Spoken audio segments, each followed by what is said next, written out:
10th standard മാത്സിലെ 12ാമത്തെ chapter ആയ solids എന്ന ചാപ്റ്ററിലെ sphere ഗോളം എന്നുള്ള പാർട്ടാണ് എക്സ്പ്ലെയിൻ ചെയ്യുന്നത്. സ്ഫിയർ എന്ന് പറയുമ്പോൾ നമ്മൾ കണ്ടിട്ടുണ്ടാവും ഫുട്ബോളിന്റെ ഒക്കെ ഷേപ്പാണ് സ്ഫിയർ എന്ന് പറയുന്നത്. ഈ സ്ഫിയറിന് ഒരു സെന്റർ ഉണ്ടാകും. ഈ സെന്ററിന്ന് അതിന്റെ സർഫസിലേക്കുള്ള ലെങ്തിനെ നമ്മൾ ഇതിന്റെ റേഡിയസ് എന്ന് പറയും. സ്ഫിയറിന്റെ റേഡിയസ് അല്ലെങ്കിൽ ഗോളത്തിന്റെ ആരെന്ന് പറയും. ഇതാണ് റേഡിയസ് ആർ. ഈ സ്ഫിയറിന്റെ അല്ലെങ്കിൽ ഗോളത്തിന്റെ സെന്ററിന്ന് അതിന്റെ സർഫസിലുള്ള ഏതൊരു പോയിന്റിലേക്കും ഈക്വൽ ഡിസ്റ്റൻസ് ആയിരിക്കും ഉണ്ടാകുക. അതാണ് ഇതിന്റെ റേഡിയസ് അല്ലെങ്കിൽ ആരെന്ന് പറയുന്നത്. ഇനി ഈ സ്ഫിയറിന്റെ സർഫേസ് ഏരിയ എന്ന് പറയുന്നത് surface area equal to 4πr². ഇതാണ് ഒരു സ്ഫിയർ അല്ലെങ്കിൽ ഗോളത്തിന്റെ സർഫേസ് ഏരിയ, ഉപരിതല പരപ്പളവ് കാണാനുള്ള ഫോർമുല. ഇത് എക്സ്പെരിമെന്റലി കണ്ടുപിടിച്ചിട്ടുള്ള ഒരു ഫോർമുലയാണ്. ഇത് ഇതുപോലെ പഠിച്ചു വെക്കുക. അതായത് ഈ സ്ഫിയറിന്റെ റേഡിയസിന് ഈക്വൽ റേഡിയസ് ഉള്ള 4 സർക്കിൾസിന്റെ ഏരിയക്ക് തുല്യമാണ് ഒരു സ്ഫിയറിന്റെ സർഫേസ് ഏരിയ എന്ന് പറയുന്നത്. πr² എന്ന് പറയുന്നത് സർക്കിളിന്റെ ഏരിയ കാണാനുള്ള ഫോർമുലയാണല്ലോ. അപ്പോൾ 4πr² എന്ന് പറയുമ്പോൾ 4 സർക്കിൾസിന്റെ ഏരിയ. ഇനി ഇതിന്റെ വോളിയം കാണാനുള്ള formula volume is equal to 4/3πr³. ഇവിടെ r² ആണ്, അതായത് റേഡിയസിന്റെ സ്ക്വയർ ആണ്. വോളിയത്തിനകത്ത് റേഡിയസിന്റെ ക്യൂബ് ആണ്. അതായത് ഗോളത്തിന്റെ വ്യാപ്തം ഈക്വൽ ടു 4/3πr³. ഇനി നമ്മൾ ഈ ഗോളത്തിന് അതിന്റെ സെന്ററിലൂടെ ഇതുപോലെ കട്ട് ചെയ്യുകയാണെന്നുണ്ടെങ്കിൽ നമുക്ക് 2 ഈക്വൽ കഷ്ണങ്ങൾ കിട്ടും. ഇതിനെ നമ്മൾ അർദ്ധവൃത്തം എന്ന് പറയും, അഥവാ ഹെമിസ്ഫിയർ. അപ്പൊ ഇതായിരിക്കും അതിന്റെ സെന്റർ. അതായത് ഈ സ്ഫിയറിന്റെ സെന്റർ ആയിരിക്കും. സെന്ററിലൂടെ വേണം കട്ട് ചെയ്യാൻ. ഈ പോയിന്റിൽ നിന്ന് ഇതുവരെയുള്ള ഡിസ്റ്റൻസ് ഈ സ്ഫിയറിന്റെ ഡയമീറ്റർ തന്നെ ആകണം. ഇങ്ങനെയുള്ള പീസിനെയാണ് നമ്മൾ ഹെമിസ്ഫിയർ അല്ലെങ്കിൽ അർദ്ധവൃത്തം എന്ന് പറയാം. അപ്പൊ ഇതിന്റെ സെന്ററിന് ഇതിന്റെ സർഫസിലേക്കുള്ള ലെങ്തിനെ നമ്മൾ ഇതിന്റെ റേഡിയസ് എന്ന് പറയും. ഇവിടുന്ന് ഇങ്ങോട്ടും റേഡിയസ് തന്നെ ആയിരിക്കും ഉണ്ടാകുക. ഇതും റേഡിയസ് ആയിരിക്കും. ഇനി നമ്മളൊരു ഹെമിസ്ഫിയർ എടുക്കുകയാണെന്നുണ്ടെങ്കിൽ അതിന് ബേസ് ഉണ്ടാകും. ഇതായിരിക്കും അതിന്റെ ബേസ്. അതേപോലെ ഒരു കേർവ്ഡ് സർഫസ് ഉണ്ടാകുമല്ലോ. അപ്പൊ ഇതിന്റെ ടോട്ടൽ സർഫേസ് ഏരിയ അല്ലെങ്കിൽ ഉപരിതല പരപ്പളവ് എന്ന് പറയുന്നത് ഇതിന്റെ ബേസ് ഏരിയയും ഈ കേർവ്ഡ് സർഫസിന്റെ ഏരിയയും കൂടെ കൂട്ടിയതായിരിക്കും. അപ്പൊ ഈ ഹെമിസ്ഫിയറിന്റെ total surface area TSA is equal to base area plus curved surface area ഉണ്ടാവുമല്ലോ. ഇവിടെ കേർവ്ഡ് ആയിട്ടല്ലേ ഉള്ളത്. ഇനി ബേസ് ഏരിയ എന്ന് പറയുമ്പോൾ ബേസ് സർക്കിളാണ് ഷേപ്പ്. അപ്പോൾ πr². ഇനി ഇതിന്റെ കേർവ്ഡ് സർഫേസ് ഏരിയ എന്ന് പറയുന്നത് എന്തായിരിക്കും? നോക്കൂ, സ്ഫിയറിന്റെ മൊത്തം സർഫേസ് ഏരിയ എന്ന് പറയുന്നത് 4πr² ആണ്. അപ്പോൾ അതിനെ പകുതി കട്ട് ചെയ്ത് കഴിഞ്ഞാൽ അതിന്റെ ഈ ഒരു പാർട്ടിന്റെ ഏരിയ, പകുതി പാർട്ടിന്റെ ഏരിയ 2πr² ആകൂലേ. അപ്പൊ കേർവ്ഡ് സർഫേസ് ഏരിയ എന്തായിരിക്കും? 2πr². ഇനി ഈ ഹെമിസ്ഫിയറിന്റെ ടോട്ടൽ സർഫേസ് ഏരിയ എന്ന് പറയുന്നത് πr² plus 2πr² is equal to 3πr². അപ്പൊ ഈ ഒരു ഫോർമുല ഉപയോഗിച്ചിട്ട് നമുക്ക് ഈ ഹെമിസ്ഫിയറിന്റെ ടോട്ടൽ സർഫേസ് ഏരിയ അല്ലെങ്കിൽ ഉപരിതല പരപ്പളവ് കാണാൻ പറ്റും. കേർവ്ഡ് സർഫേസ് ഏരിയ മാത്രമാണ് നമുക്ക് കാണേണ്ടത് എന്നുണ്ടെങ്കിൽ 2πr² യൂസ് ചെയ്യാം, അതായത് വക്രതല പരപ്പളവ്. ഇനി ഇതിന്റെ വോളിയം എന്ന് പറയുന്നത് എന്തായിരിക്കും? സ്ഫിയറിന്റെ വോളിയത്തിന്റെ പകുതി ആയിരിക്കും. അപ്പൊ ഇവിടെ 4/3നെ 2 കൊണ്ട് ഡിവൈഡ് ചെയ്താൽ 2/3πr³ ആകൂലേ. അപ്പൊ ഹെമിസ്ഫിയറിന്റെ വോളിയം അഥവാ അർദ്ധവൃത്തത്തിന്റെ വ്യാപ്തം ഇസ് ഈക്വൽ ടു 2/3πr³. അപ്പൊ ഈ 2 ഫോർമുലയെ നമ്മൾ പഠിച്ചു വെക്കുക. ഇനി നമുക്ക് എക്സാമ്പിൾ ക്വസ്റ്റ്യൻസ് നോക്കാം. What is the surface area of the largest sphere that can be carved from A cube of edge 8 cm? 8 centimetre edge length ഉള്ള ഒരു ക്യൂബിൽ നിന്നും, അതായത് 8 സെന്റിമീറ്റർ വക്കുകളുടെ നീളമുള്ള ഒരു സമചതുര കട്ടയിൽ നിന്നും ചെത്തിയെടുക്കാൻ പറ്റുന്ന ലാർജസ്റ്റ് സ്ഫിയറിന്റെ സർഫേസ് ഏരിയ, അതായത് ഏറ്റവും വലിയ ഗോളത്തിന്റെ ഉപരിതല പരപ്പളവ് നമുക്ക് കാണണം. അപ്പൊ ഇവിടെ നമുക്ക് ഈ ക്യൂബിന്റെ എഡ്ജ് ലെങ്ത് തന്നിട്ടുണ്ട്. 8 സെന്റിമീറ്റർ എന്നല്ലേ പറഞ്ഞത്. അപ്പൊ അപ്പോൾ ഈ ക്യൂബിൻ്റെ എഡ്ജ് ലെങ്ത് 8 സെൻറ്റിമീറ്റർ. ക്യൂബ് ആകുമ്പോൾ 12 എഡ്ജസ് ഉണ്ടാകും. ഈ 12 എഡ്ജസിൻ്റെയും ലെങ്ത് 8 സെൻറ്റിമീറ്റർ ആയിരിക്കും. അതായത് 12 വക്കുകളുടെ നീളവും 8 സെൻറ്റിമീറ്റർ ആയിരിക്കും. ഇനി നമുക്ക് വേണ്ടത് എന്താണ്? ഈ ക്യൂബിൽ നിന്ന് ചെത്തിയെടുക്കാൻ പറ്റുന്ന ലാർജസ്റ്റ് സ്ഫിയറിൻ്റെ സർഫേസ് ഏരിയ ആണ് വേണ്ടത്. അപ്പോൾ ഇതിൽ നിന്ന് ചെത്തിയെടുക്കാൻ പറ്റുന്ന ലാർജസ്റ്റ് സ്ഫിയർ എന്ന് പറയുമ്പോൾ ആ സ്ഫിയറിൻ്റെ ഡയമീറ്റർ ഈ ക്യൂബിൻ്റെ എഡ്ജ് ലെങ്ത്തിന് ഈക്വൽ ആകൂലേ?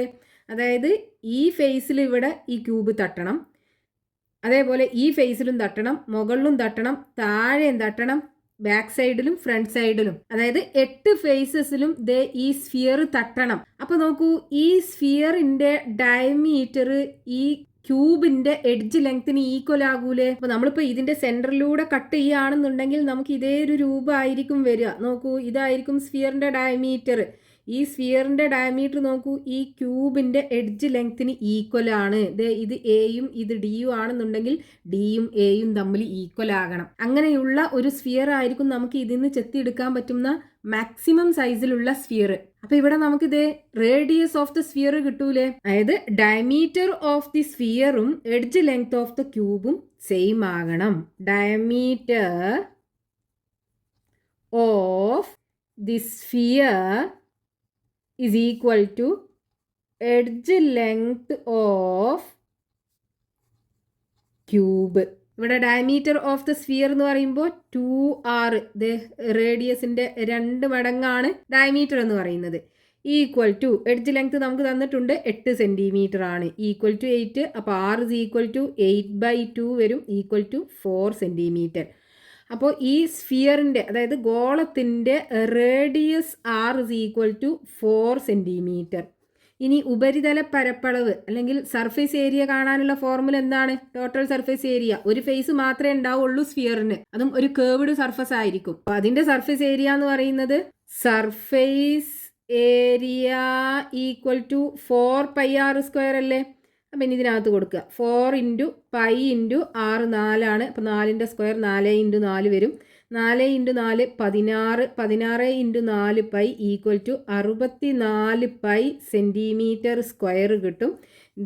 ഇതിൽ നിന്ന് ചെത്തിയെടുക്കാൻ പറ്റുന്ന മാക്സിമം സൈസിലുള്ള സ്ഫിയറിൻ്റെ സർഫേസ് ഏരിയ. ഇനി വേണമെങ്കിൽ നമുക്ക് പൈയുടെ വാല്യൂ കൊടുക്കാം. പൈൻ്റെ വാല്യൂ 3.14. അപ്പോൾ 64 × 3.14, 3.14 × 64, 4 16ന് 6, ബാക്കി 1 ഉണ്ടാകും, 1 4 4, 4 1 5, 3 4 12, 4 6 24ന് 4, ബാക്കി 2, 1 6, 6 2 8, 3 6 18, 6 9 8 2 10 0, ബാക്കി 1 8 1 9, 9 1 10 0, ബാക്കി 1 1 1 2. അപ്പോൾ ഇവിടെ നമുക്ക് ഡെസിമൽ കഴിഞ്ഞിട്ട് 2 ഡിജിറ്റ്സ് ഇല്ലേ? 1 2 പോയിന്റ് ഇവിടെ വരും. അപ്പോൾ നമ്മൾ ഈ പൈൻ്റെ വാല്യൂം കൂടെ കൊടുക്കുകയാണെന്നുണ്ടെങ്കിൽ 200.96 സെൻറ്റിമീറ്റർ സ്ക്വയർ ആണ് ഈ സ്ഫിയറിൻ്റെ സർഫേസ് ഏരിയ, ഉപരിതല പരപ്പളവ് കിട്ടുക. Next question, a solid sphere of radius 12 centimetre is cut into 2 equal halves. What is the surface area of each hemisphere? ഒരു സോളിഡ് സ്ഫിയറിനെ, അതായത് കട്ടിയായ ഒരു ഗോളത്തെ 2 സമഭാഗങ്ങളായി മുറിച്ചു. അതായത് 2 ഹെമിസ്ഫിയേഴ്സ് അർദ്ധവൃത്തങ്ങളാക്കി മുറിച്ചു. അതിൽ ഒരു ഹെമിസ്ഫിയറിന്റെ സർഫേസ് ഏരിയ കാണണം. അതായത് ഒരു അർദ്ധവൃത്തത്തിന്റെ ഉപരിതല പരപ്പളവ് നമുക്ക് കാണണം. അപ്പൊ ഇവിടെ ഒരു സോളിഡ് സ്ഫിയർ പകുതിയാക്കിയിട്ടാണ് 2 ഹെമിസ്ഫിയർ കിട്ടിയിട്ടുള്ളത്. അതിലുള്ള ഒരു ഹെമിസ്ഫിയർ ആണ് ഇവിടെ വരച്ചിട്ടുള്ളത്. അപ്പൊ ആ സോളിഡ് സ്ഫിയറിന്റെ റേഡിയസ് 12 സെന്റിമീറ്റർ ആണെന്ന് നമുക്ക് തന്നിട്ടുണ്ട്. അപ്പൊ ഈ ഹെമിസ്ഫിയറിന്റെയും റേഡിയസ് ഇതന്നെ ആകൂലേ? അപ്പൊ ഇതിന്റെ റേഡിയസ് എന്തായിരിക്കും? അതായത് ഹെമിസ്ഫിയറിന്റെ radius r is equal to 12 centimetre. അപ്പൊ radius r is equal to 12 centimetre. ഇനി നമുക്ക് വേണ്ടത് ഈ ഹെമിസ്ഫിയറിന്റെ സർഫേസ് ഏരിയ അല്ലെങ്കിൽ ഉപരിതല പരപ്പളവാണ് വേണ്ടത്. അപ്പൊ ഇതിന്റെ സർഫേസ് ഏരിയ എന്ന് പറയുമ്പോൾ ഇതിന്റെ ബേസ് ഏരിയ ഉണ്ടാകും. സോളിഡ് സ്ഫിയർ അല്ലേ കട്ട് ചെയ്തത്. അപ്പോൾ ഇതിന്റെ ബേസ് ഏരിയ എന്ന് പറയുമ്പോൾ ഇവിടെ ഒരു സർക്കിൾ പാർട്ടാണ് ഉണ്ടാകുക. പിന്നെ ഈ കേർവ്ഡ് സർഫസിന്റെ ഏരിയ, അത് രണ്ടും കൂടെ കൂട്ടിക്കഴിഞ്ഞാൽ 3πr². അപ്പോൾ surface area equal to 3πr². ഇതിനകത്ത് സബ്സ്റ്റിറ്റ്യൂട്ട് ചെയ്യുക. അപ്പോൾ 3 × π × 6 12 അല്ലേ. അപ്പോൾ 12 × 12 ഈക്വൽ ടു 3 × 12 × 12 എന്ന് പറയുമ്പോൾ 144 വരും. Equal to 3 × 144. 3 4 12ന് 2 ബാക്കി 1 ഉണ്ടാവും. 3 4 12 12 1 13ന് 3 ബാക്കി 1 ഉണ്ടാവും. 1 × 3 3 3 1 4 432 പൈ സെന്റിമീറ്റർ സ്ക്വയർ ആണ് ഇത് നമുക്ക് ഈ ഹെമിസ്ഫിയറിന്റെ, അതായത് ഒരു ഹെമിസ്ഫിയറിന്റെ സർഫസ് ഏരിയ, ഉപരിതല പരപ്പളവ് കിട്ടുക. ഇനി നമുക്ക് ഇതിൽ പൈന്റെ വാല്യൂ കൊടുക്കുകയാണെന്നുണ്ടെങ്കിൽ ഇത് 432 × 3.14 432 × 3.14 2 4 8 3 4 12ന് 2 ബാക്കി 1 4 16 16 1 17 1 2 2 1 3 3 1 4 4 2 3 6 3 3 9 3 4 12 8 4 6 3 9 9 7 16ന് 6 ബാക്കി 1 9 1 10 10 4 14 14 1 15ന് 5 ബാക്കി 1 2 1 3 1.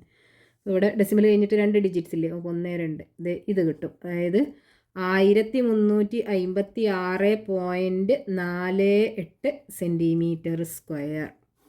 ഇതാണ് നമ്മൾ പൈൻ്റെ വാല്യൂ കൊടുക്കുകയാണെന്നുണ്ടെങ്കിൽ ഈ ഹെമിസ്ഫിയറിന്റെ സർഫേസ് ഏരിയ, ഉപരിതല പരപ്പളവ് നമുക്ക് കിട്ടുക. ഇനി ടെക്സ്റ്റ് ബുക്കിൽ പേജ് നമ്പർ 270 കൊടുത്തിട്ടുള്ള ക്വസ്റ്റ്യൻസ് നോക്കാം. First question, the surface area of a solid sphere is 120 square centimetres. If it is cut into 2 halves, what would be the surface area of each hemisphere? ഒരു solid സ്ഫിയറിന്റെ surface area, കട്ടിയായ ഒരു ഗോളത്തിന്റെ ഉപരിതല പരപ്പളവ് 120 centimetre square ആണ്. അത് മുറിച്ച് 2 ഹെമിസ്ഫിയേഴ്സ് ആക്കിയാല്, അതായത് 2 അർദ്ധഗോളങ്ങളാക്കിയാൽ ഓരോന്നിന്റെയും സർഫേസ് ഏരിയ, ഉപരിതല പരപ്പളവ് എത്രയായിരിക്കും എന്നാണ് കാണേണ്ടത്. അപ്പൊ ഇവിടെ നമുക്ക് ഈ സോളിഡ് സ്ഫിയറിന്റെ സർഫേസ് ഏരിയ ആണ് തന്നിട്ടുള്ളത്, അതായത് ഉപരിതല പരപ്പളവാണ് തന്നിട്ടുള്ളത്. ഇതാണ് സ്ഫിയർ, ഇതിന്റെ ഉപരിതല പരപ്പളവ്, സർഫേസ് ഏരിയ ഓഫ് സ്ഫിയർ. സ്ഫിയറിന്റെ സർഫേസ് ഏരിയ കാണാനുള്ള ഫോർമുല 4πr². ഇതാണ് നമുക്ക് തന്നിട്ടുള്ളത് 120 സെന്റിമീറ്റർ സ്ക്വയർ. അപ്പോൾ 4πr² equal to 120 centimetre square ആണെന്ന് തന്നിട്ടുണ്ട്. നമുക്ക് വേണ്ടത് ഈ സ്ഫിയറിനെ 2 ഹെമിസ്ഫിയർ ആക്കി മാറ്റി, കട്ട് ചെയ്ത് 2 അർദ്ധഗോളങ്ങളാക്കി മാറ്റി. അപ്പൊ ഇവിടുത്തെ റേഡിയസും ഇതിന്റെ റേഡിയസും ഈക്വൽ ആകൂലേ? ഇവിടെ 6 ആണെന്നുണ്ടെങ്കിൽ ഇവിടെ രണ്ടിടത്തും 6 ആയിരിക്കും ഉണ്ടാകുക. ഇനി നമുക്ക് വേണ്ടത് എന്താണ്? ഇതിലുള്ള ഒരു ഹെമിസ്ഫിയറിന്റെ സർഫേസ് ഏരിയ, ഉപരിതല പരപ്പളവാണ് വേണ്ടത്. അപ്പൊ ഹെമിസ്ഫിയറിന്റെ സർഫേസ് ഏരിയ അല്ലെങ്കിൽ ഉപരിതല പരപ്പളവ് എന്ന് പറയുന്നത് 3πr² അല്ലേ? ഇവിടെ നമുക്ക് 4πr² തന്നിട്ടുണ്ട്. അതിന് നമ്മൾ എന്ത് ചെയ്യണം? ഈ 3πr² കാണണം. ഇവിടെ റേഡിയസ് ഒക്കെ ഈക്വൽ ആണ്. അപ്പൊ സർഫേസ് ഏരിയ ഉപരിതല പരപ്പളവ് ഓഫ് ഹെമിസ്ഫിയർ ഈക്വൽ ടു എന്താണ്? 3πr² ആണ്. ഇവിടെ നമുക്ക് 4πr² തന്നിട്ടുണ്ട്. അപ്പൊ ഇവിടുന്ന് πr² എന്താന്ന് കണ്ടൂടെ? എന്നിട്ട് ഈ πr² ഇവിടെ കൊണ്ടുവന്ന് കൊടുത്താൽ മതിയല്ലോ. അപ്പൊ πr² equal to 120 divided by 4 ആകൂലേ? ഈക്വൽ ടു 30 വരും. അപ്പോൾ πr² equal to 30 centimetre square ആണ് വരിക. ഇനി ഇവിടെ ഈ πr² സ്ഥാനത്ത് ഈ 30 കൊടുക്കുക. അപ്പോൾ 3 × 30 ഈക്വൽ ടു 3 × 3 9.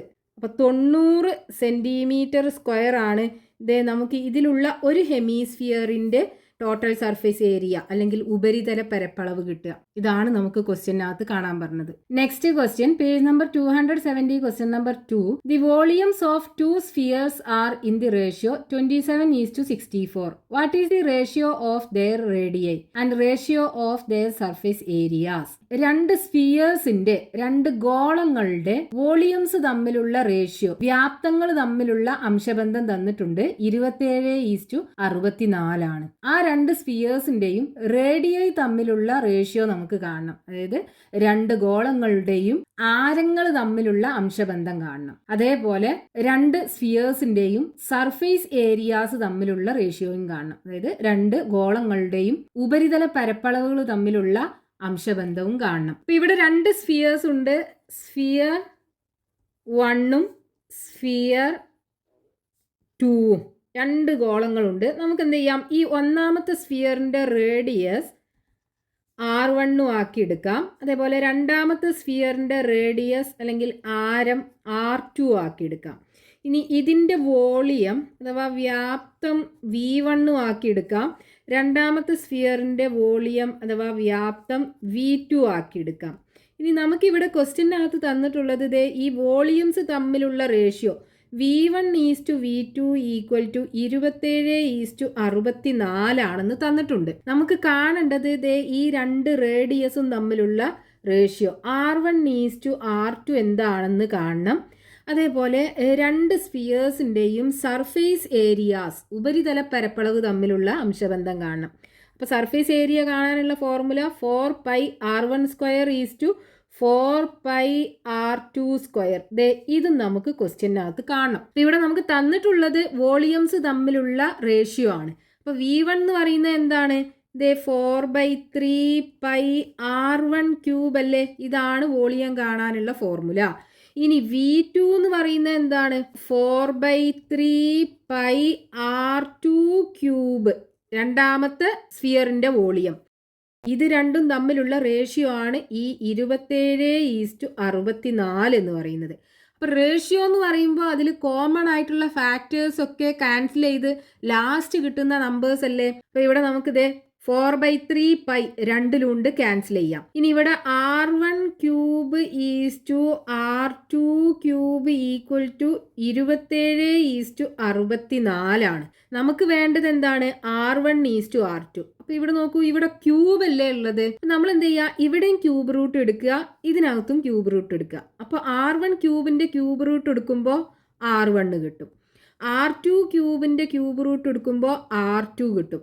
അപ്പോൾ R1:R2. ഇനി ഇവിടെയും ക്യൂബ് റൂട്ട് എടുക്കുക, അതായത് ക്യൂബ് റൂട്ട് ഓഫ് 27 എടുക്കുക, ക്യൂബ് റൂട്ട് ഓഫ് 64 എടുക്കുക. ഈ ക്യൂബ് റൂട്ട് ഓഫ് 27 എന്ന് പറഞ്ഞാൽ എന്താണ്? 27നെ നമുക്ക് നോക്കൂ, 3 × 3 × 3 എന്ന് എഴുതി കൂടെ. 3 3 9, 9 × 3 27 ആണ്. ഇനി ക്യൂബ് റൂട്ട് എന്ന് പറയുമ്പോൾ റൂട്ടിനകത്ത് ഒരു നമ്പർ 3 പ്രാവശ്യം ഉണ്ടെങ്കിൽ ഒന്നിനെ പുറത്തെടുക്കുക. അപ്പോൾ നോക്കൂ, 3 പ്രാവശ്യം ഉണ്ട്. അപ്പോൾ നമുക്കൊരു 3നെ പുറത്തെടുക്കാം. ഇനി ക്യൂബ് റൂട്ട് ഓഫ് 64 എന്ന് പറയുന്നതോ 4 × 4 × 4 എന്ന് എഴുതി കൂടെ. 64നെ 4 × 4 16, 16 × 4 64 വരിക. അപ്പോൾ റൂട്ടിനകത്ത് 4 3 പ്രാവശ്യം ഉണ്ട്. അപ്പോൾ ഒരു 4നെ പുറത്തെടുക്കാം. അപ്പോൾ ക്യൂബ് റൂട്ട് ഓഫ് 64 4 കിട്ടും, ക്യൂബ് റൂട്ട് ഓഫ് 27 3 കിട്ടും. അപ്പോൾ R1:R2 നമുക്ക് 3:4 എന്ന് എഴുതിക്കൂടെ.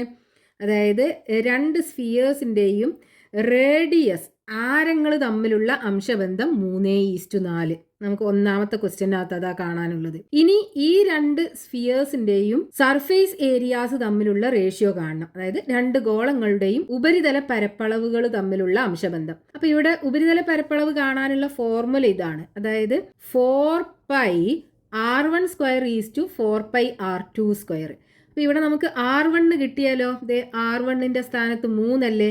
അപ്പോൾ 4π × 3² 4π × R2ൻ്റെ സ്ഥാനത്ത് 4 ആണ്. അപ്പം 4ൻ്റെ സ്ക്വയർ. നോക്കൂ, റേഷ്യോ ആകുമ്പോൾ കോമൺ ആയിട്ടുള്ള ഫാക്ടേഴ്സ് ക്യാൻസൽ ചെയ്യണം. 4π കോമൺ ആണ്, അപ്പോൾ അത് ക്യാൻസൽ ചെയ്യുക. ഇനി ഇവിടെ 3ൻ്റെ സ്ക്വയർ എന്ന് പറയുമ്പോൾ 3 × 3 9 വരും. 4ൻ്റെ സ്ക്വയർ 4 × 4 16 വരും. ഇനി 9നും 16നും കോമൺ ആയിട്ട് ഒരു ഫാക്ടേഴ്സും ഇല്ല. നമുക്ക് 9:16 എന്നേ എഴുതാൻ പറ്റുള്ളൂ. അപ്പോൾ ഈ രണ്ട് സർഫേസ് ഏരിയാസും, അതായത് റേഷ്യോ ഓഫ് സർഫേസ് ഏരിയാസ് = 9:16. രണ്ട് ഗോളങ്ങളുടെയും ഉപരിതല പരപ്പളവുകൾ തമ്മിലുള്ള അംശബന്ധം 9:16. Next question, page number 270, question number 3. The base radius and length of a metal cylinder are 4 centimeters and 10 centimeters. If it is melted and recast into spheres of radius 2 centimeters each, how many spheres can be made? ക്വസ്റ്റ്യനിൽ പറഞ്ഞിട്ടുള്ളത് base radius ആരം 4 സെന്റിമീറ്ററും height ഉയരം 10 സെന്റിമീറ്ററുമുള്ള ഒരു metal cylinder, ലോഹം കൊണ്ടുണ്ടാക്കിയ ഒരു വൃത്തസ്തംഭത്തെ ഉരുക്കി രൂപമാറ്റം വരുത്തി 2 സെന്റിമീറ്റർ റേഡിയസ് ഉള്ള ചെറിയ സ്ഫിയേഴ്സ് ആക്കി മാറ്റി. അത് 2 സെന്റിമീറ്റർ ആരമുള്ള ചെറിയ ഗോളങ്ങളാക്കി മാറ്റി. ആ സ്ഫിയേഴ്സിന്റെ എണ്ണമാണ് നമുക്ക് കാണേണ്ടത്. ഇപ്പൊ ക്വസ്റ്റ്യനിൽ തന്നിട്ടുള്ളത് ഒരു സിലിണ്ടർ, മെറ്റൽ സിലിണ്ടർ, ഇതിന്റെ റേഡിയസ് തന്നിട്ടുണ്ട് r = 4 സെന്റിമീറ്റർ ആണ്. Height h = 10 സെന്റിമീറ്ററുമാണ്. ഇതിനെ ഉരുക്കിയിട്ട്, അതായത് മെൽറ്റഡ് ആൻഡ് റീകാസ്റ്റ്, രൂപമാറ്റം വരുത്തി. അതായത് ഈ മെറ്റലിനെ ഉരുക്കിയിട്ട് ചെറിയ സ്ഫിയേഴ്സ് ആക്കി മാറ്റി. ഈ ഓരോ സ്ഫിയറിന്റെയും റേഡിയസ് r = 2 സെന്റിമീറ്റർ ആണെന്ന് തന്നിട്ടുണ്ട്. ഇങ്ങനെയുള്ള എത്ര സ്ഫിയേഴ്സ് ഉണ്ട് എന്നാണ് നമുക്ക് കാണേണ്ടത്. അതായത് നമ്പർ ഓഫ് സ്ഫിയേഴ്സ് n എത്രയാണെന്ന് കാണണം. ഇവിടെ മെൽറ്റഡ് ആൻഡ് റീകാസ്റ്റ്, ഉരുക്കി രൂപമാറ്റം വരുത്തുക എന്ന് പറയുമ്പോൾ ഈ സിലിണ്ടറിന്റെ വോളിയം എത്രയുണ്ടായിരുന്നോ അതും ഈ മൊത്തം സ്ഫിയേഴ്സിന്റെ വോളിയവും തമ്മിൽ ഈക്വൽ ആയിരിക്കും. ഇപ്പൊ n സ്ഫിയേഴ്സ് ഉണ്ട് എന്നുണ്ടെങ്കിൽ ആ n സ്ഫിയേഴ്സിന്റെയും കൂടെ വോളിയം കൂട്ടിക്കഴിഞ്ഞാൽ കിട്ടുന്നത് ഈ സിലിണ്ടറിന്റെ വോളിയം ആയിരിക്കും. അപ്പൊ ആ ഒരു കോൺസെപ്റ്റ് വെച്ചിട്ട് നമുക്ക് ഈ നമ്പർ ഓഫ് സ്ഫിയേഴ്സ് കാണാൻ പറ്റും. ഇവിടെ ഹൈറ്റ് ഓഫ് ദി സിലിണ്ടർ തന്നിട്ടുണ്ടല്ലോ. ഹൈറ്റ് ഓഫ് ദി സിലിണ്ടർ, വൃത്തസ്തംഭത്തിന്റെ ഉയരം h = 10 സെന്റിമീറ്റർ ആണ്. ഇനി ഈ സിലിണ്ടറിന്റെ റേഡിയസ് തന്നിട്ടുണ്ട്. റേഡിയസ് ഓഫ് ദി സിലിണ്ടർ, വൃത്തസ്തംഭത്തിന്റെ ആരം r1 ആക്കി എടുക്കാം. ഇവിടെയും റേഡിയസ് ഉണ്ടല്ലോ, അപ്പൊ ഇത് നമുക്ക് r1 ആക്കി എടുക്കാം, = 4 സെന്റിമീറ്റർ. ഇനി ഓരോ ചെറിയ ഗോളങ്ങളുടെയും ആരങ്ങൾ തന്നിട്ടില്ലേ, 2 സെന്റിമീറ്റർ അല്ലേ. അതായത് റേഡിയസ് ഓഫ് സ്ഫിയർ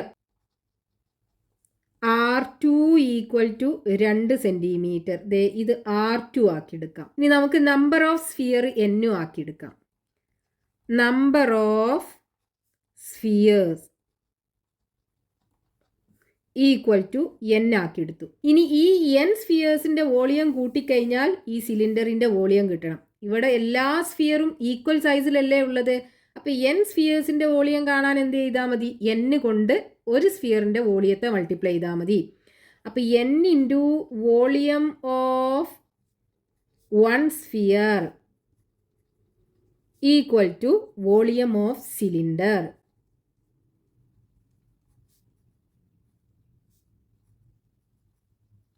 ഇപ്പൊ n × വോളിയം ഓഫ് സ്ഫിയർ കാണാനുള്ള ഫോർമുല എന്താണ്, 4/3 പൈ. ഇവിടെ നമ്മൾ r2 ആക്കിയല്ലേ എടുത്തത്. 4/3 r2 cube = volume of cylinder എന്ന് പറയുമ്പോൾ ബേസ് ഏരിയ × ഹൈറ്റ് πr²h. അപ്പൊ πr1² × h. ഇനി ഇത് =ന്റെ രണ്ട് സൈഡിലും പൈ ഉണ്ടല്ലോ, നമുക്ക് ക്യാൻസൽ ചെയ്യാം. ബാക്കി n × 4 × r2 എന്ന് പറയുന്നത് 2 അല്ലേ. അപ്പൊ 2ന്റെ ക്യൂബ്, 2 × 2 × 2 ഡിവൈഡഡ് ബൈ ഇവിടെ 3 ഉണ്ട്, = ഇവിടെ r1, അതായത് ഇതിന്റെ റേഡിയസ് 4 ആണ്.